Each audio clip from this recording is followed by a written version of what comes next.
ఇంతకుముందు వెహికల్స్ పాడైనట్లయితే వేరే దగ్గర గ్యారేజ్లో పెట్టేసి అది ఎక్కువ రోజులు పెండింగ్లో పడి మా మున్సిపాలిటీకి సంబంధించి వర్కులు ఆగిపోవడం జరిగింది.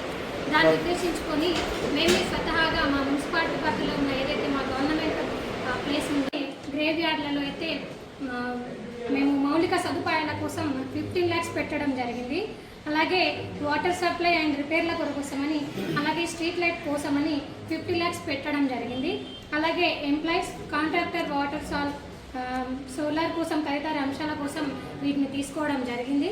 అలాగే ఈరోజు మెయిన్గా మేము పెట్టుకున్న మీటింగ్లో ప్రత్యేకంగా హౌస్ డిపార్ట్మెంట్కి సంబంధించిన ఇందిరమ్మ ఇండ్లు, అలాగే కరెంటు డిపార్ట్మెంట్, అలాగే కళ్యాణలక్ష్మి షాదీ ముబారక్ డిపార్ట్మెంట్ వాళ్ళు పాల్గొనడం జరిగింది. ఎందుకంటే ముఖ్య ఉద్దేశాలు ఏమంటే ఎవరికి ఎన్ని ఇండ్లు వచ్చినాయి, ఈ 1 yearలో ఎన్ని ఇండ్లు రావడం జరిగింది, ఎన్ని ఇండ్లు గృహప్రవేశాలు జరిగినాయి, ఎన్ని చివరి స్టేజ్ అంటే ఫైనల్ స్టేజ్లో ఉన్నాయి, ఎన్ని స్లాబ్ లెవెల్లో ఉన్నాయి, ఎందరికి బిల్స్ పెండింగ్లో ఉన్నాయి, అలాగే కరెంటుకి సంబంధించి ఎన్ని వార్డులలో పోల్స్ అవసరం, ఎన్ని పోల్స్ పాడై ఉన్నాయి, ఎక్కడెక్కడ లైట్స్కి కానీ అలాగే పోల్స్కి కానీ ఉన్న సమస్య తెలుసుకోవడం జరిగింది.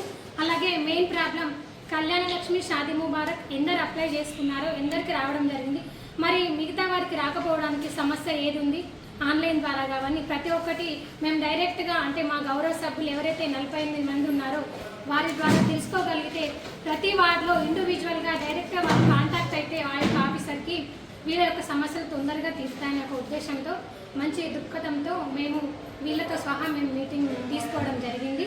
మేము ఇనాగ్రేషన్ చేసుకోవడం జరిగింది. అంటే మనకు ఏదైతే మేము యాక్చువల్గా మేము అనుకుంది చెనాగా కొరాట నుంచి మనకు పాసిబుల్ అవుతుంది అని చెప్పేసి మేము మినిస్టర్ గారు కూడా ఇవ్వడం జరిగింది. ఓన్లీ 13-14 ml వస్తుంది, అంటే సగానికి సగమే వస్తుంది కాబట్టి. అలాగే కొన్ని వార్డులలో రైల్వే అండర్ బ్రిడ్జ్ నిర్మాణం జరిగే ప్రదేశాల్లో ఆ మట్టుకున్న ప్రాంతాలలో వాటర్ సప్లై ఇబ్బందిగా ఉందని మేము ప్రైవేట్గా అంటే మా మిషన్ భగీరథ వాటర్ సప్లై రావట్లేదని చెప్పేసి ట్రాక్టర్ల ద్వారా మేము ఇవి వాటర్ ట్యాంక్ ద్వారా మేము వాటర్ ఇస్తున్నాము. అలాగే ఇంకొకటి మేము చెనాకా కొరాట నుండి కూడా ప్రయత్నిస్తామని తెలియజేస్తున్నాను ప్రత్యేకంగా. ఎందుకంటే దాని నుండి కనుక మనం వాటర్ సప్లై మన ఆదిలాబాద్కి ఇవ్వగలిగితే కంప్లీట్ శాశ్వత పరిష్కారం దొరుకుతుందని మేము అనుకున్నాం. కాబట్టి దీన్ని మన దృష్టిలో పెట్టుకుని గౌరవ మినిస్టర్ గారికి మేము తెలియజేస్తాం. అలాగే ప్రస్తుతం అయితే లాంగ్ సాంగ్ నుంచి వాటర్ రావడం జరుగుతుంది, కానీ ఇప్పుడున్న సిచ్యువేషన్లో అంటే ఎండ తీవ్రత వల్ల నీటి ఎత్తడి తగ్గిపోయింది కాబట్టి కొన్ని సమస్యలు తప్పకుండా వస్తాయి. దీన్ని ప్రజలు దృష్టిలో పెట్టుకోవాలి. ఎందుకంటే ముందే తెలియజేస్తున్న వాటర్ ప్రాబ్లం చాలా ఎక్కువ ఉంది మన ఆదిలాబాద్లో.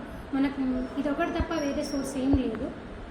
అలాగే మిగతా ఏవైతే లైట్స్ కానీ ఇంకా మన ఈ ఏదైతే కాంబాల గురించి అంటే ఎక్కడైతే కాంబాలు పోల్స్ అవసరమో, ఎక్కడైతే వంగి ఉన్న పోల్స్ చాలా ప్రాబ్లమ్స్ ఉన్నాయి. దాని గురించి కూడా ఇందాక మాట్లాడడం జరిగింది.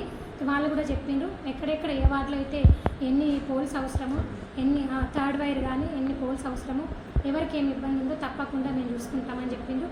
అలాగే ఇందిరమ్మ ఇండ్లు కూడా మేము మాట్లాడడం జరిగింది. అలాగే కళ్యాణలక్ష్మి, షాదీ ముబారక్, ఇంకొకటి పెన్షన్, మెయిన్గా పెన్షన్ దాదాపు పెన్షన్ గురించి కూడా చాలామంది ఇప్పుడు రావడం జరుగుతుంది కాబట్టి దాని గురించి కూడా డిస్కషన్ జరిగింది. తప్పకుండా దీని మీద ప్రత్యేక దృష్టి పెడతామని తెలియదు.